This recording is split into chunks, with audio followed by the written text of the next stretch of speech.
Loving an avoidant partner without clear personal limits is like trying to fill a bucket with a massive hole in the bottom.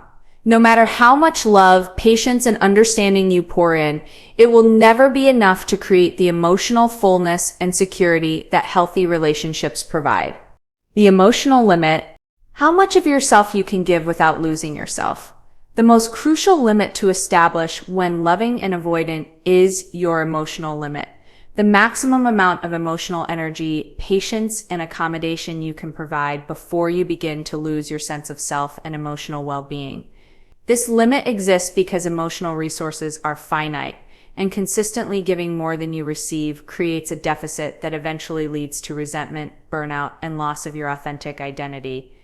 Your emotional limit includes the maximum amount of emotional labor you can perform for someone else without neglecting your own emotional needs. This encompasses how much you can support their emotional processing, how often you can initiate relationship conversations they avoid, how frequently you can provide comfort without receiving reciprocal support, and how much you can accommodate their emotional unavailability before it begins damaging your own emotional health. Recognizing when you're approaching your emotional limit requires honest self-assessment about your current emotional state. Warning signs include feeling constantly drained after interactions with your partner, losing interest in activities that usually bring you joy, finding yourself making excuses for their behavior to friends and family, or noticing that you've stopped expressing your own needs to avoid conflict or their withdrawal.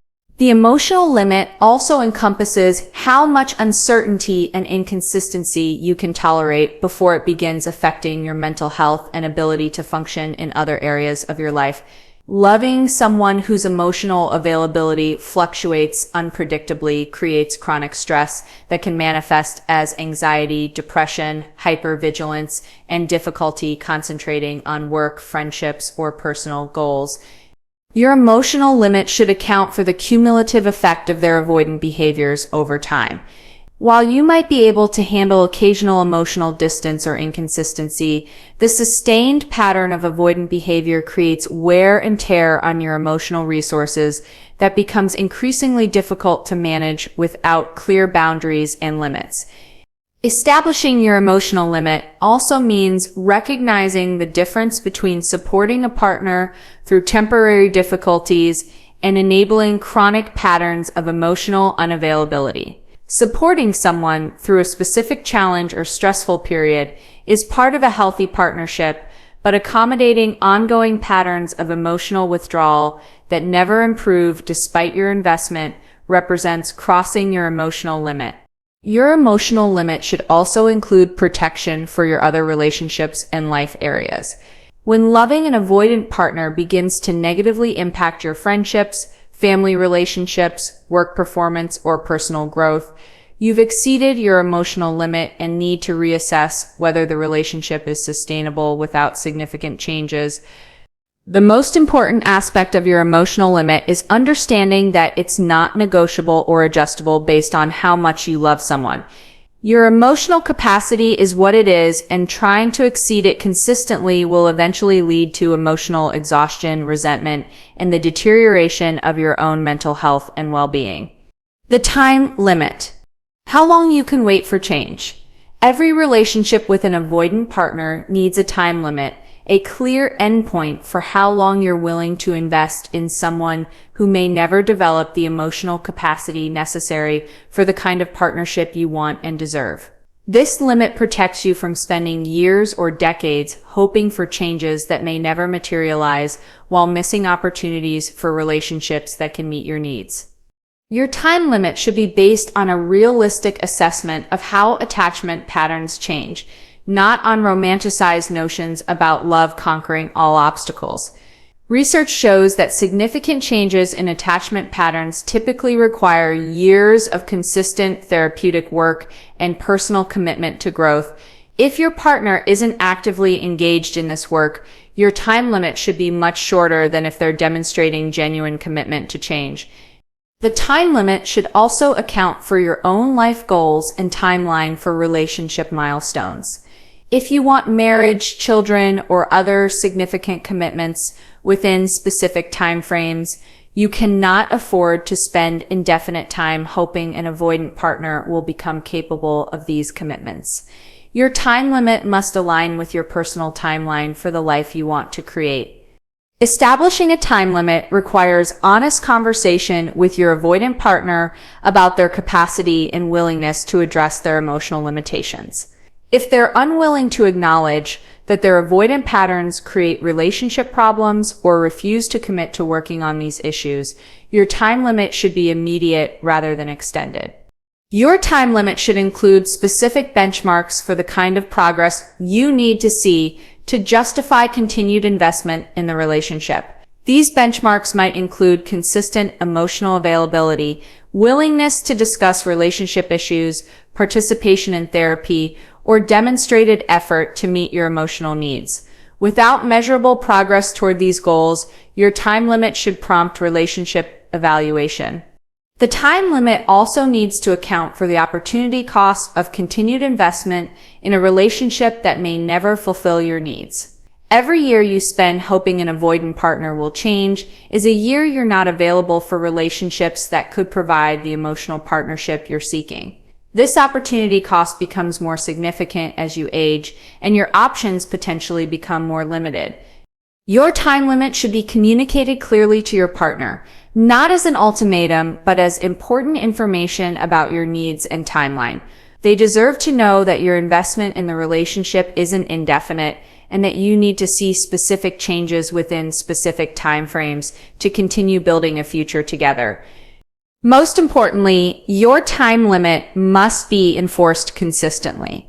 If you establish a time frame for needed changes and those changes don't materialize, following through on your limit is essential for your own credibility and well-being. Repeatedly extending deadlines without seeing progress trains both you and your partner that your limits aren't serious. The accommodation limit. How much you can adapt without compromising your needs. Healthy relationships require some accommodation and compromise from both partners, but there's a limit to how much you can adapt to someone else's emotional limitations before you begin compromising your own fundamental needs and authentic self. Your accommodation limit defines how much you can adjust your expectations, behavior, and relationship requirements before you're no longer in a relationship that serves your well-being. It includes how much you can lower your expectations for emotional intimacy, consistency, and partnership before you're essentially in a different type of relationship than what you actually want. If you want deep emotional connection but find yourself accepting surface-level interaction, you've exceeded your accommodation limit and are settling for a relationship that doesn't align with your authentic desires. The limit also encompasses how much you can modify your communication style, emotional expression, and relationship behavior to avoid triggering your partner's avoidant responses. While some adjustment is reasonable in any relationship, consistently suppressing your natural emotional expressions or needs to manage someone else's discomfort represents excessive accommodation that prevents authentic connection. Your accommodation limit should protect your fundamental relationship values and non-negotiable needs. These might include requirements for honesty and transparency, mutual respect, reciprocal emotional investment, or shared decision-making and planning for a shared future. Accommodating beyond these fundamental requirements means accepting a relationship that violates your core values. Recognizing when you've exceeded your accommodation limit requires honest assessment of how much you've changed your behavior, expectations, and relationship requirements since beginning the relationship. If you're consistently making exceptions for treatment you wouldn't have accepted initially, you've likely crossed your accommodation limit and are enabling patterns that don't serve either of you. The accommodation limit also includes how much you can rationalize or excuse your partner's avoidant behaviors before you're living in denial about the relationship's reality. Making occasional exceptions for someone you love is normal, but consistently explaining away patterns of emotional unavailability or inconsistency represents excessive accommodation that prevents you from addressing real relationship problems. Your accommodation limit should account for the impact that excessive adaptation has on your other relationships and life areas. When you find yourself explaining or defending your partner's behavior to friends and family, or when others express concern about changes in your personality or happiness, you may have exceeded your healthy accommodation limit. The most important aspect of your accommodation limit is understanding that healthy relationships shouldn't require you to fundamentally change who you are or what you need to make them work. If loving someone requires you to become a different person with different needs and different standards, you've exceeded your accommodation limit and are in a relationship that doesn't honor your authentic self. The patience limit. When understanding becomes enabling, patience is often considered a virtue in relationships, but there's a limit to how patient you can be with someone's emotional limitations before your patience transforms into enabling that actually prevents growth and change. Your patience limit defines when continued understanding and accommodation become counterproductive for both you and your avoidant partner. It is reached when your understanding of their attachment issues begins to excuse behaviors that are harmful to the relationship and your emotional well-being. While it's important to understand that avoidant patterns often stem from childhood experiences and fears of vulnerability, this understanding shouldn't be used to justify ongoing behaviors that prevent healthy partnership. Recognizing your patience limit requires distinguishing between supporting someone through genuine efforts to grow and change versus enabling them to continue patterns that they're unwilling to address. If your partner acknowledges their avoidant patterns and actively works to modify them, patience may be appropriate. If they use your understanding as permission to continue avoiding emotional growth, you've exceeded your patience limit.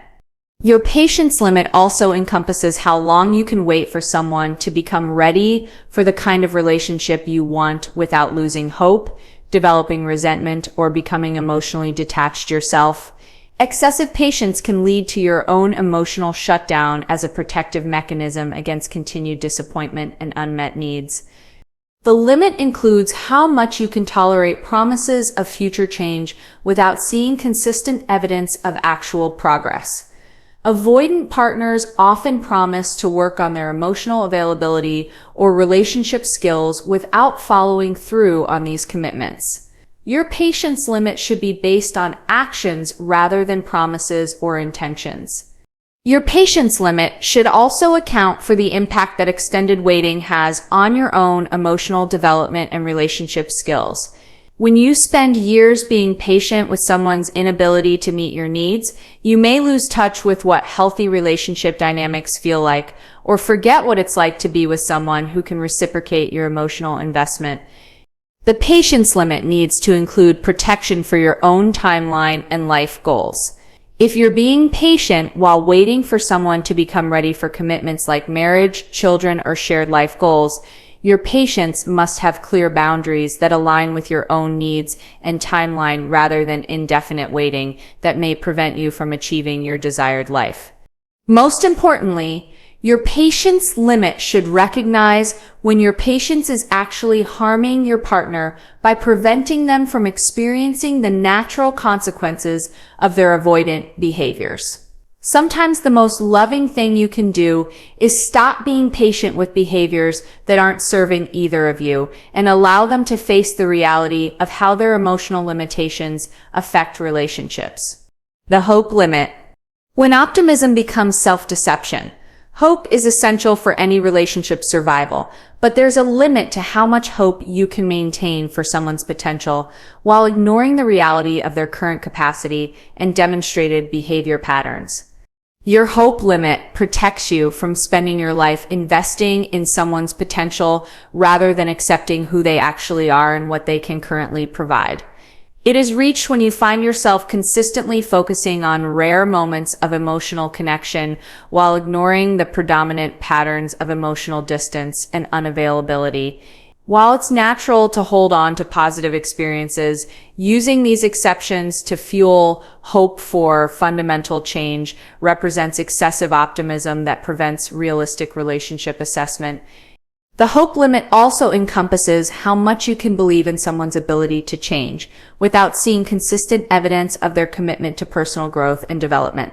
If your partner isn't actively working on their attachment issues through therapy, self-reflection, or other forms of personal development, your hope for change may be unrealistic and self-defeating. Recognizing when you've exceeded your hope limit requires honest assessment of whether your optimism is based on evidence or wishful thinking. If you're hoping for changes that your partner has never demonstrated ability or willingness to make, you may be living in fantasy rather than realistic hope for achievable growth. Your hope limit should account for the timeline of change versus your own needs and life goals. Even if your partner has potential for growth, the timeline for significant change in attachment patterns is often years or decades. Your hope must be balanced against your own needs for partnership within reasonable timeframes. The limit includes how much you can hope for emotional reciprocity from someone who consistently demonstrates inability or unwillingness to provide it. While people can change, basing your relationship decisions on hope for dramatic personality transformations rather than current reality represents crossing your hope limit into self-deception. Your hope limit should also protect you from the emotional toll of repeated disappointment. When you consistently hope for better treatment, more consistency, or greater emotional availability and repeatedly experience disappointment, your hope becomes a source of ongoing emotional damage rather than positive motivation. The most important aspect of your hope limit is understanding that healthy hope is based on evidence of capacity and commitment to change, not on your desire for someone to be different than they are. Your hope should be informed by their actions, demonstrated growth, and genuine effort rather than by your love for them or your vision of their potential. The investment limit: how much you can give without guarantee of return. Every relationship involves emotional, practical, and sometimes financial investment, but there's a limit to how much you can invest in someone who may never be able to provide reciprocal investment or appreciation for your contributions. Your investment limit protects you from depleting your resources while building someone else up at your own expense. It encompasses the emotional energy you can expend on someone else's growth, healing, and development before you begin neglecting your own needs and development. While supporting a partner's personal growth is part of healthy relationships, consistently investing more in their development than they invest in themselves or in your growth represents excessive investment.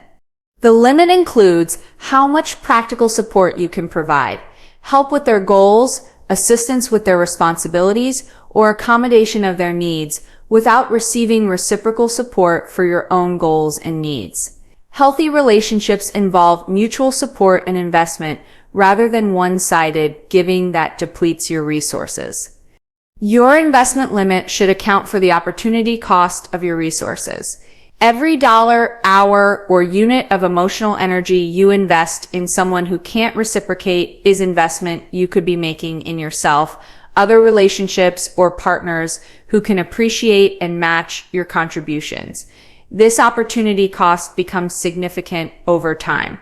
Recognizing when you've exceeded your investment limit requires honest assessment of the balance between what you're giving and what you're receiving.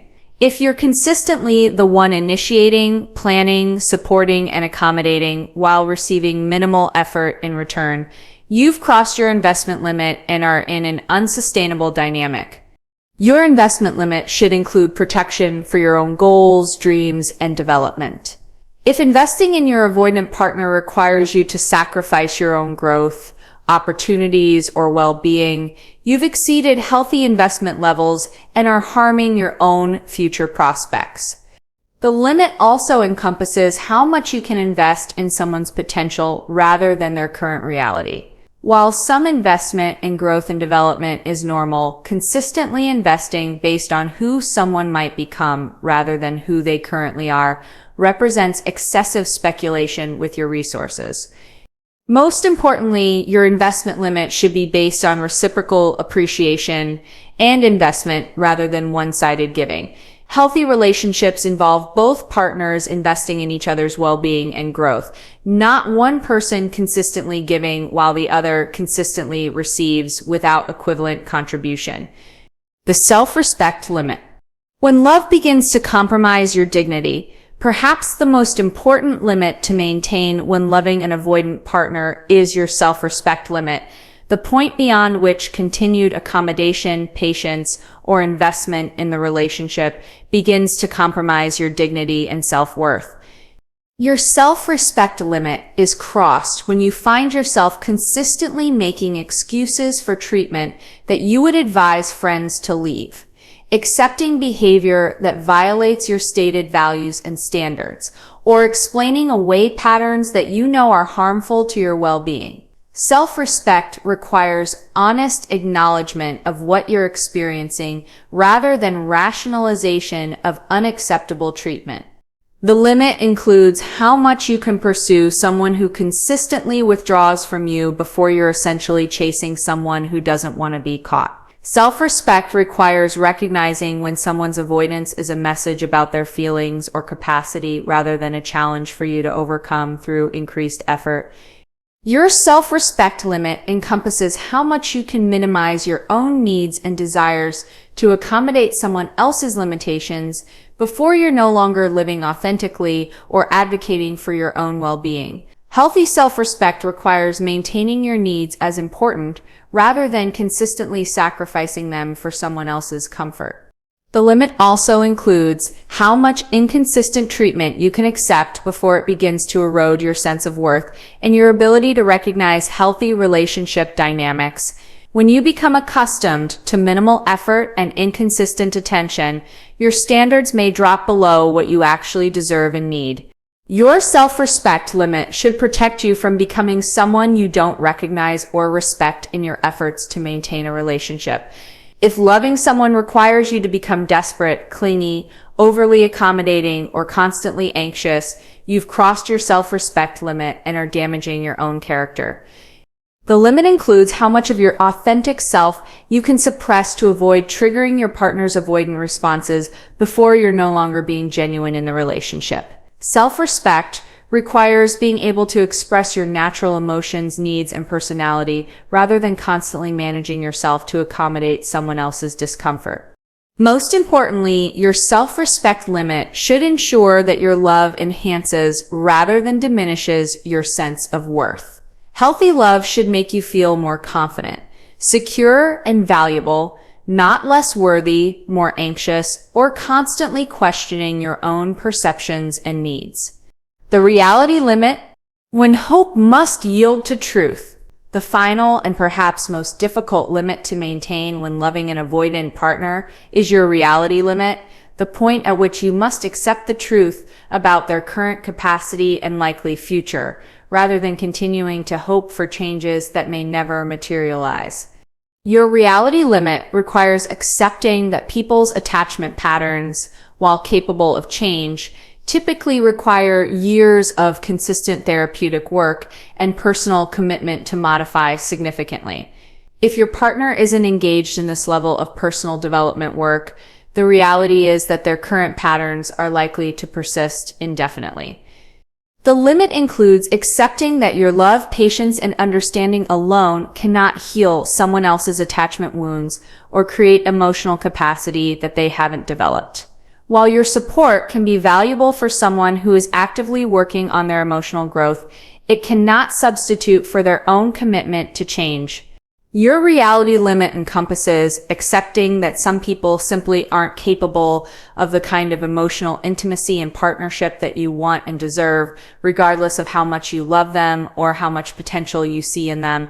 This acceptance doesn't mean judging them harshly. It means accepting the truth about compatibility and emotional capacity. The limit requires acknowledging that your partner's current behavior patterns are the most reliable predictor of their future behavior, especially if they haven't demonstrated genuine commitment to change. While people can grow and develop, banking your future on hope for transformation rather than current reality represents living beyond your reality limit. Your reality limit should also include accepting that staying in a relationship that consistently fails to meet your emotional needs will likely result in increasing resentment, diminished self-worth, and missed opportunities for relationships that could provide genuine partnership. The reality is that unfulfilling relationships typically become more disappointing over time, not more satisfying. The limit encompasses accepting that you cannot love someone into emotional availability, security, or commitment. These qualities must come from their own internal development and conscious choice, not from external pressure or romantic inspiration from loving partners.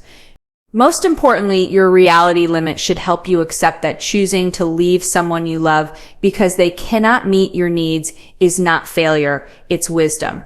The reality is that love alone is not sufficient for healthy relationships, and recognizing this truth allows you to make decisions based on what actually works rather than what you wish were possible.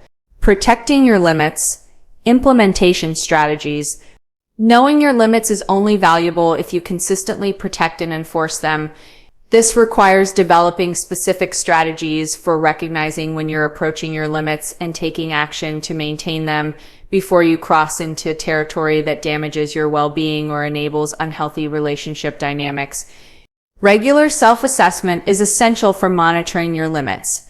This might include weekly check-ins with yourself about your emotional state, energy levels, and satisfaction with the relationship's current dynamics.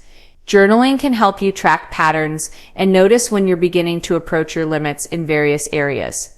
Creating accountability systems with trusted friends, family members, or therapists can help you maintain perspective on your limits when you're emotionally invested in hoping for change. These support systems can provide objective feedback about whether you're maintaining healthy boundaries or crossing into territory that isn't serving your well-being. Developing specific action plans for when you approach each limit helps you respond proactively rather than reactively. These plans might include taking breaks from the relationship when you reach your emotional limit, initiating serious conversations about change when you approach your time limit, or ending the relationship when you cross your self-respect limit. Most importantly, protecting your limits requires the courage to enforce them, even when it means potentially losing the relationship. Your limits exist to protect your well-being and ensure your relationships contribute positively to your life.